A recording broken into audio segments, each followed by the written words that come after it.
Good morning. Welcome to Sales TV. It is absolutely brilliant to be with you today. Back here at the Grenville Turner Studios in Cranfield University. I am going to be talking with Jeremy Moore, a person I've known for 10, 15 years. I really respect this guy. And we're going to be joined by co-host Adam Gray. And what we're going to be talking about is addiction versus authenticity as leaders. Really, really important topic, and I think it's really important right now for salespeople because we're at this crossroads where we've got young salespeople leaving, we've got people who are retiring, and actually all of them are looking for authentic leadership. But my fear is that lots of sales leaders are addicted to what happened to them when they were 25, what happened to them when they were a first line manager, a second line manager, a leader, because that's what they learned from the people above them, and they keep on doing that to the people now below them, and it's just not working. So without further ado, can we bring in Jeremy and Adam? And Jeremy, brilliant to have you on the show. It's taken us a while.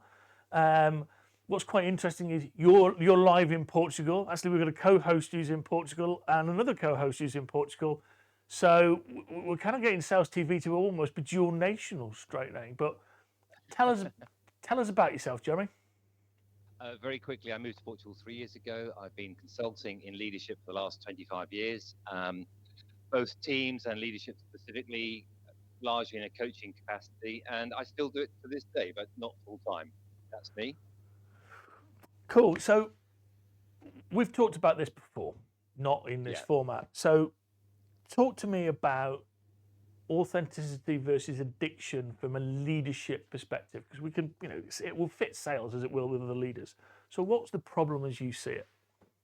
Well, this is a really good one because I did this exercise several times with groups of leaders.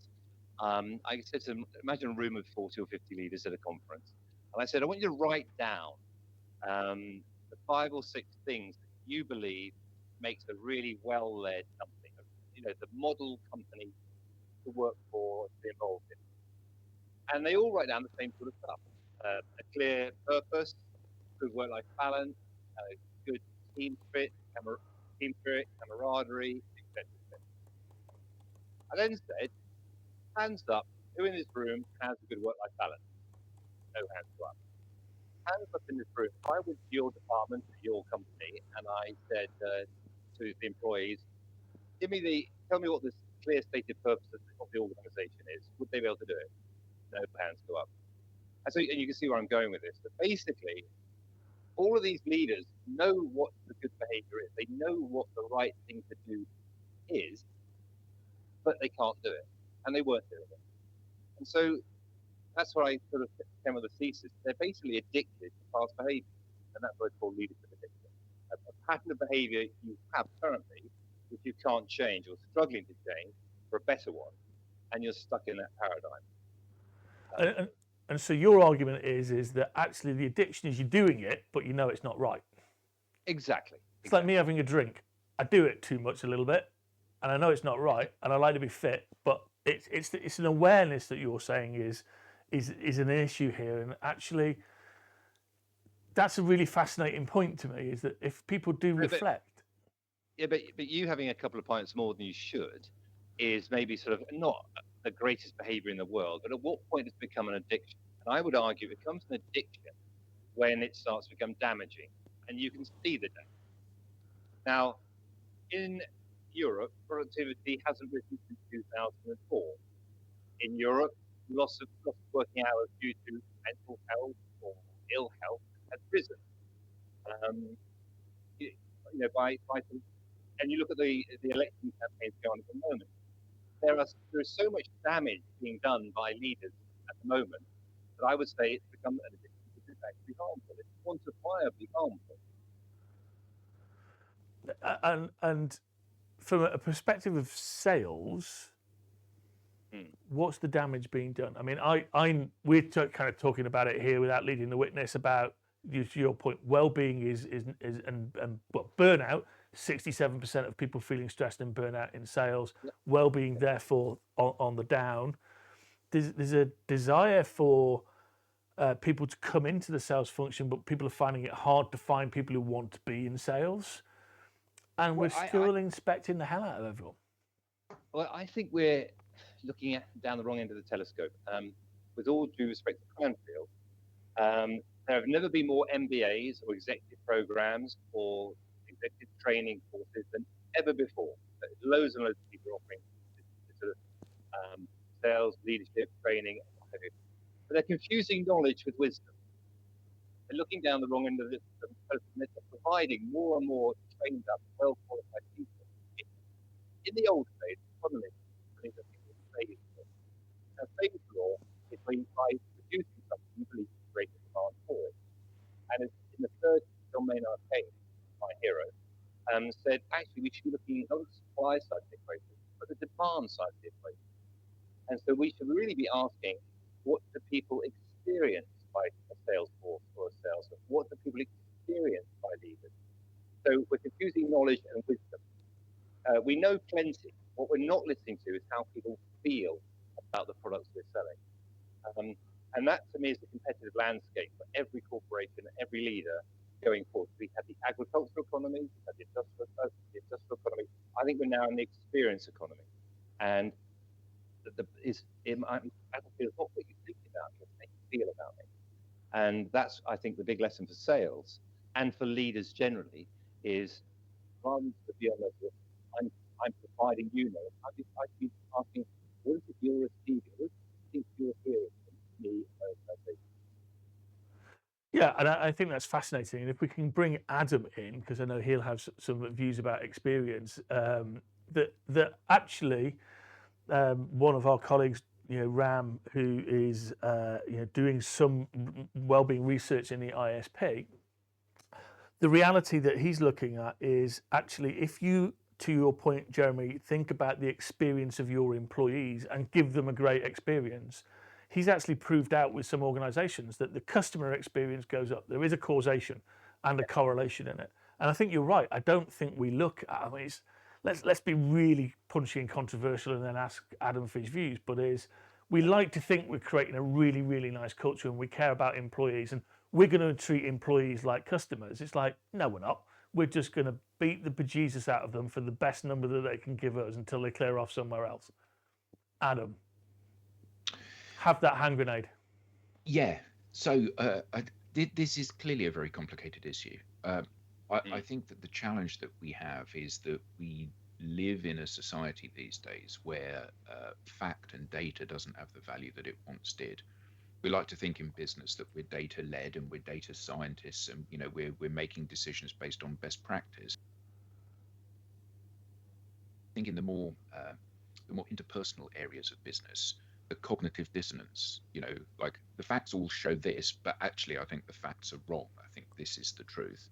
I think we're seeing that played out again and again, aren't we?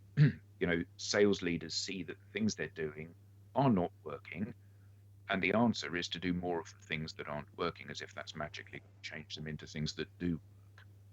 And I think you're right. A lot of the problem with this has been that sales leaders have come up through the ranks, and they grew up in a different world of sales when outbound interruption worked. And now it doesn't work. The buyer is so much more sophisticated. The buyer has all of the answers at their fingertips. And what they're looking for is somebody to guide them through the process. And yet sales leaders don't do that. And I think that part of the challenge that we have is that we need almost to press the reset button, don't we? As you were saying, Jeremy, about these behaviors being addictive when they become damaging. I think we've long since reached that point. The behaviors are things that are driving this disconnect between the seller and the buyer, but also they're driving poor mental health and all of the breakdown characteristics we see in sellers. Andy, I know that you're trying to do a good job as a salesman. I know that you're concerned that you're not making your number. However, I need you to do another 20 calls a day or emails or whatever it may be. And you're on this treadmill, but it's not delivering the results you need because we're fundamentally doing the wrong things. We're trying to eat ourselves thin, aren't we?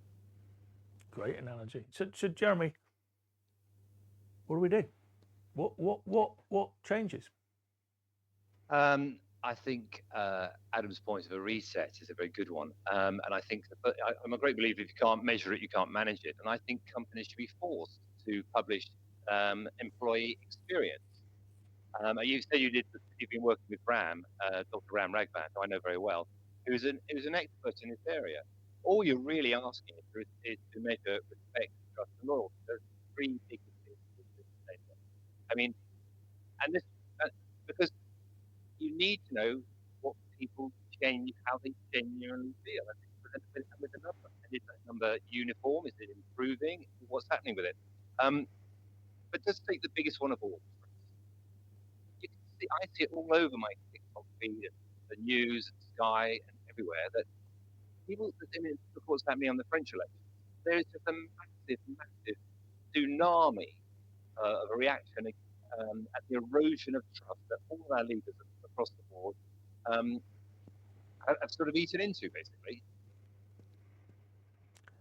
And so, how, if you're a sales leader, do you press that reset button and do you build trust with your salespeople? Well, Simon Sinek's done a lot of work on this area as well. Let me give you some more examples. How can it be right with a cost of living crisis that the head of Tesco earns 10 million? How can it be right the head of Sainsbury's got a 2.5 million bonus? How can it be right that the anchor, I forget her name, who divulged Nigel Farage's banking details and then breached all the banking codes, got paid off with a 2 million payoff? I mean, it's just, you've really got to start right at the beginning and say, right, I'm not going to do anything until I measure exactly how people experience it. That's the only matrix I'm concerned about. And I think you'll find when you know the data, what has eroded trust, what behaviours eroded trust, what's eroded loyalty, etc. Only then you work on the data and behave differently. I suppose it's a bit like your addiction thing. It's a massive intervention, self-imposed, by listening to people. Adam, what are your thoughts? Well, that would be a novelty, wouldn't it? Well, actually, no. It wouldn't be a novelty to listen to people. It would be a novel to listen to what people are actually saying. Interestingly, I was having a conversation on another show that we do on a Friday, and one of the people was talking about survey fatigue. You know, organizations going out to their employees typically and asking them all sorts of employee experience questions, which is great. The problem is that often those are not listened to, the answers, or not actioned, the answers. And I think we've got a similar situation here. You know, it's all very well asking your salespeople how they feel about things, you know, giving them rapport building and team building exercises and things to raise morale within the organization. But ultimately, if we've finished the rapport building and the team building time that we've had, and then I say to you, and now, Jeremy, you need to go and make another 100 phone calls that are going to lead nowhere. You know, it demonstrates absolutely that you're asking me to speak, but not listening to what I'm saying. And I think that's even more damaging than not asking people to speak in the first place. I could not agree with you more. I'm a firm believer. Never ask the question. And if you ask the question, if I ask you how you feel, I have a moral responsibility to do something about it. You'd think, wouldn't you? Yeah. To raise self-awareness, to say, well, actually, I've asked you. You told me your morale's quite low. Your work-life balance is terrible, and you're not getting subsequent training. But then ignore that and leave you in that emotional disruption, if you like, is abuse. And that's where another example of leadership being damaged. I mean, it really sounds too trite to say, well, listen to people. But sometimes you've got to, I keep using this expression, look down the other end of the telescope. In Portugal, there was a drug and crime problem. And so they legalized drugs. And the crime rate fell and the drug problem fell. You sometimes can be so radical, so like, I may not quite like what you're going to tell me. I'll tell you what, I'm going to do something about it. And my promise to you is if you tell me how you feel, I promise I will do something about it. You may not necessarily like what I do, but I promise you will feel listened to. That's the only deal I'm going to have with you. And then if you say, because you're absolutely right, these surveys are ridiculous because they're still doing the same thing. They're not really listening. They're really telling you things like, well, what do you think about the car park facilities? What do you think about the canteen facilities? What do you think about this? They're leading the witness rather than just stepping back and saying, I'm going to ask you three things. Do you trust me in the organisation? Do you respect the organisation? And do you feel there's empathy in the organisation? That's all I'm going to ask. Yeah, I mean, it's interesting you say about the crime and drug problem in Portugal, because in the Netherlands, they have they had an issue with crime, and what they did was they gave criminals keys to their own cells and let them come and go. And now they're in a situation where they're closing prisons because they haven't got enough prisoners to fill them up, because it's worked as a rehabilitation thing rather than a punishment, which it is in the UK, where people typically reoffend. And the problem that we have is that if I've maliciously smashed up your car, you want me to be punished rather than helped and rehabilitated, even though you say you want rehabilitation. And I think that one of the things that's really interesting is that people of my generation, we look at the young people coming into the workplace who want purpose and they want meaning for their work and all of this stuff, and we decry it. We go, ha, ha, ha, you have to earn the right. And yet they change that will make people like me happy at the workplace, because they're saying, well, actually, I do want life days. I do want to do day days. I do want to have a say. I do want a 360-degree appraisal. I do want to have inputs into the charities that contribute to all of this stuff that gives them purpose and feels that they're something big, just. And people like me say, no, you need to clock in at 9 and go home at 6, because that's the way that it was for me when I was young. Actually, I think that probably what we're going to see is another 5 or 10 years of things continuing exactly as they are. Then all of a sudden, it'll pivot instantly, where the overwhelming number of people in the workplace are younger than us and have this expectation that work, which, let's be honest, is spend most of your waking time doing. Work is going to be more than just a way of paying you, where it is going to be your purpose in life. Just for the viewpoint, you looked like the evil villain out of Austin Powers when you went like that. Just as a bit of personal food. Yeah. $1 billion. Yeah. Yes. Go on, Jeremy. This is probably because this sounds like an old man's whinging group, but I think we're probably all of the same generation, where on a Wednesday afternoon at school, we used to have games. Will you be, yeah? It's Thursday afternoon, but yes. And I've often thought, why doesn't business go back to what we did when we were younger? And every Thursday afternoon for 2 hours, we should have games. And I don't mean literally go and kick a football around, but lighten up. Let's take some lessons. I mean, and when you talk about purpose, the church once had it right. Have a big, strong message, bang it home every day, and have a party every 3 months. Yeah, but by the way, that's not a Cranfield official policy. By the way, I mean, the answers are out there if we care to look, but we don't, and that's what's in addiction, because the answers are all there.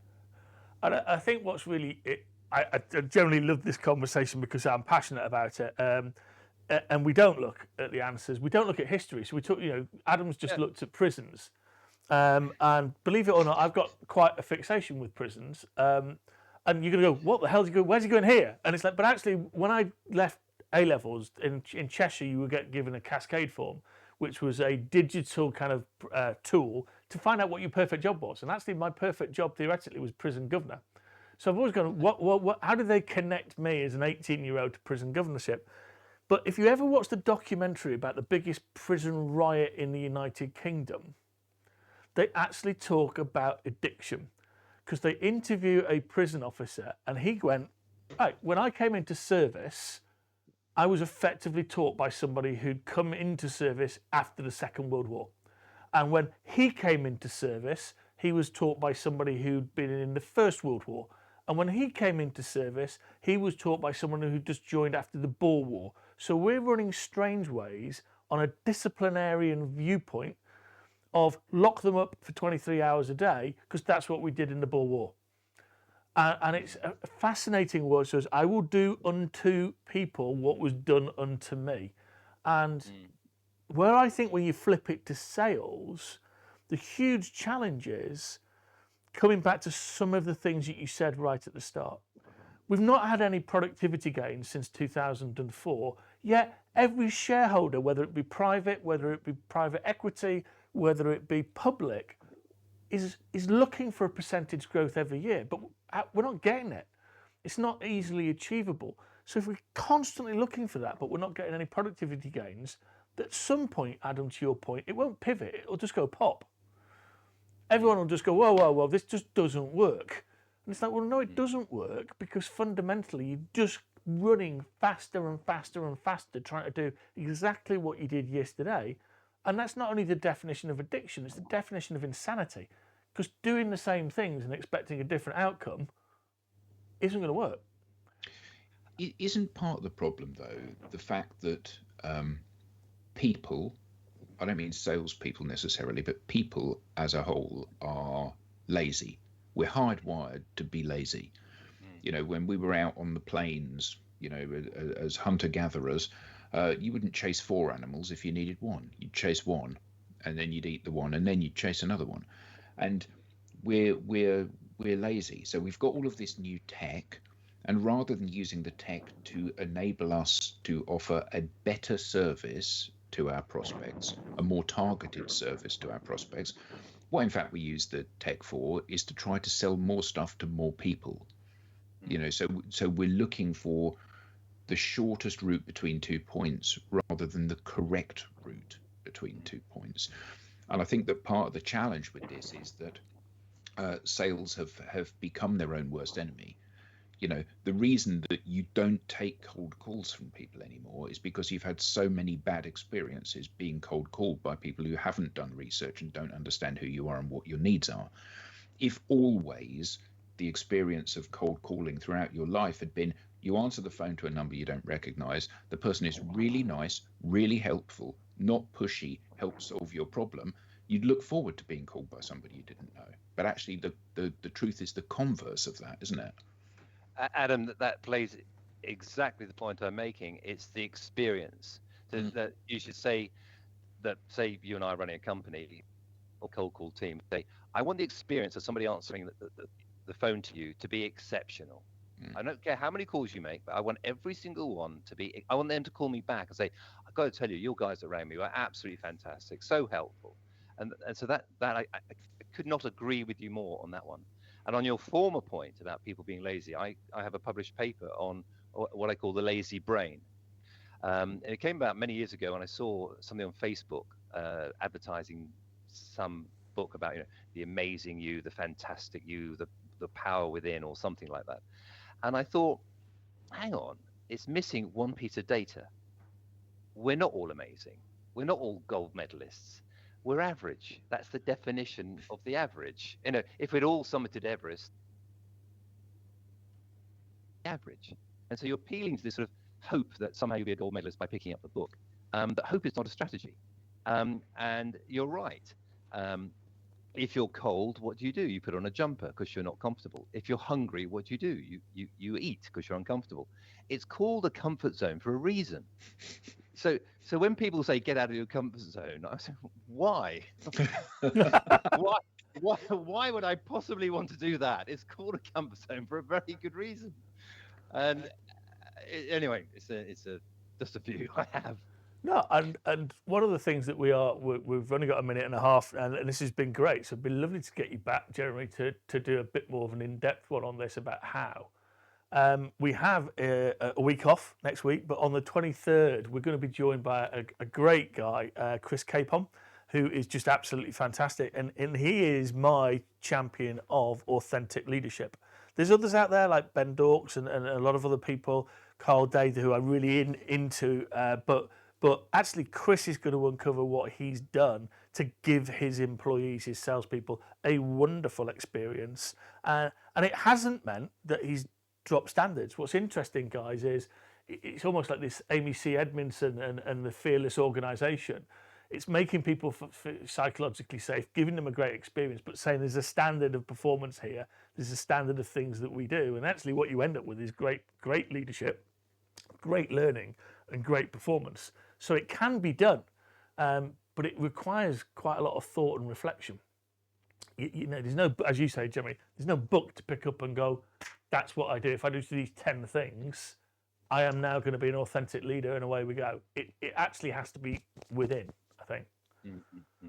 So, great topic. I hope it's just lifted the lid on this, because we are going to actually spend some more time on this topic, because it's really, really important.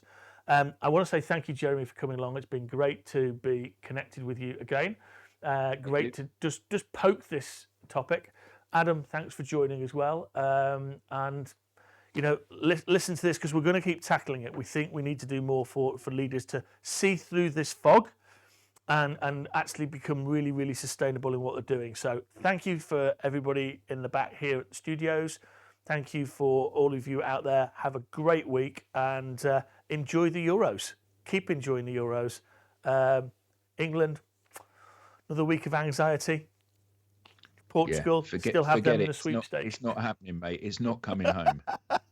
Well, it doesn't matter. I've still got Portugal in the sweepstakes. So everybody, Helga, Jeremy, Alex, come on, we can do it. Yeah. Bye, guys. Thanks, guys. Thank you.